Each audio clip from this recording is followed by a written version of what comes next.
অতিরিক্ত চিন্তা ও পেরেশানি দূর হয়ে যাবে যদি ছোট্ট এই আমলটি করতে পারেন। আমলটি হলো এশার নামাজের পর এবং রাতে ঘুমানোর আগে এই ছোট্ট দোয়াটি পাঠ করবেন। ভিডিওটি অবশ্যই অন্যকে শেয়ার করে দিবেন, এতে আপনারও অনেক ছোয়াব হবে। সুবহানাল্লাহ। দোয়াটি হলো আল্লাহুম্মা ইন্নী আউযুবিকা মিনাল হাম। 5 ওয়াক্ত নামাজের পর এই মুনাজাতটি আপনারা পাঠ করবেন। এই মুনাজাত দিলে আপনার তওবা আল্লাহ কবুল করবেন, আপনার সকল দোয়া আল্লাহ কবুল করবেন এবং আপনার সকল কাজ আল্লাহ তাআলা সহজ করে দিবেন। মুনাজাতটি হলো রব্বানা তাকাব্বাল মিন্না ইন্নাকা আনতাস সামিউল আলিম ওয়া তুব আলাইনা ইন্নাকা আনতাত তাওয়াবুর রহিম। বান্দারে, তোর সম্মানের চেয়ে বেশি কারো না। আমি আল্লাহ ফেরেশতার এত সম্মান দেই নাই। ফেরেশতা নূর দিয়া বানাইছি, ফেরেশতার জন্য জান্নাত বানাই নাই। মানুষ, তোর জন্য জান্নাত বানাইছি, ফেরেশতার জন্য জান্নাত বানাই নাই। তোরে সুন্দর করে বানাইছি, কোরআনে বলছি, ফেরেশতারে বানাইয়া কোরআনে বলি নাই। এত সম্মান, এত মর্যাদা আর এত নিয়ামত আমি আল্লাহ তোরে দিলাম।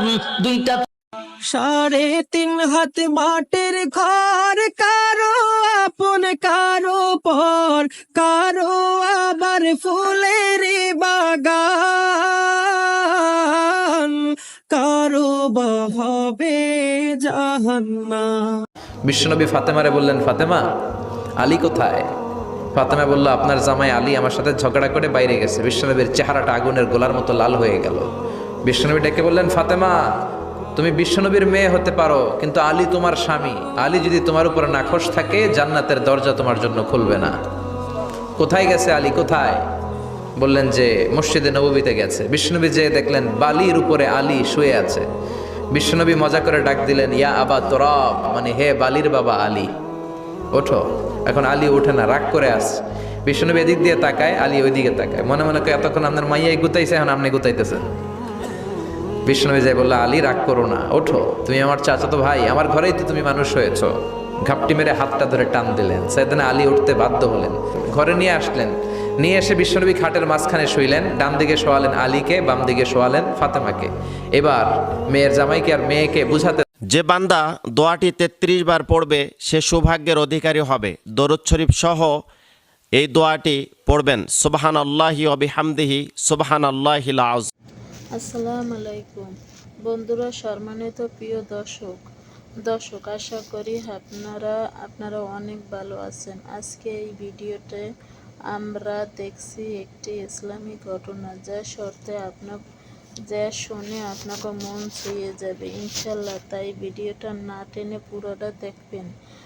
ইমাম জাফর রাদিয়াল্লাহু তাআলা ও আনসার রাদিয়াল্লাহু তাআলা বললেন, হযরত বর্ণিত হয়েছে, একদিন মুহাম্মদ সাল্লাল্লাহু আলাইহি সাল্লাম দেখলেন ফাতেমা রাদিয়াল্লাহু তাআলা মোটা একটা কাপড় পরে জাতা আটা তৈরি করলেন। সেই অবস্থায় দুধ খাইতেছিলেন। অবস্থা দেখে চোখের পানি টলটল করছিলেন। হে আমার কন্যা, এই দুনিয়াতে তিক্ততা আখিরাতে পূর্ব পরিচিত করে ধৈর্য করে। হযরত ফাতেমা রাদিয়াল্লাহু তাআলা বললেন, হে আমার পিতা রাসূল সাল্লাল্লাহু আলাইহি সাল্লাম, আল্লাহ পথে অশেষ নিয়ামত ধারণ ব্যক্তিত্ব জানাই। তোমার এত কিছু অন্য করবে যার ফলে তুমি সন্তুষ্ট হবে। ইমাম জাফর রাদিয়াল্লাহু তাআলা বললেন আনহু রাদিয়াল্লাহু তাআলা কাঠ নিয়ে আনলো। ফাতেমা রাদিয়াল্লাহু তাআলা তা দিয়ে রুটি তৈরি করলেন। রেশমি সুতো বলে কস করতেন। বেশি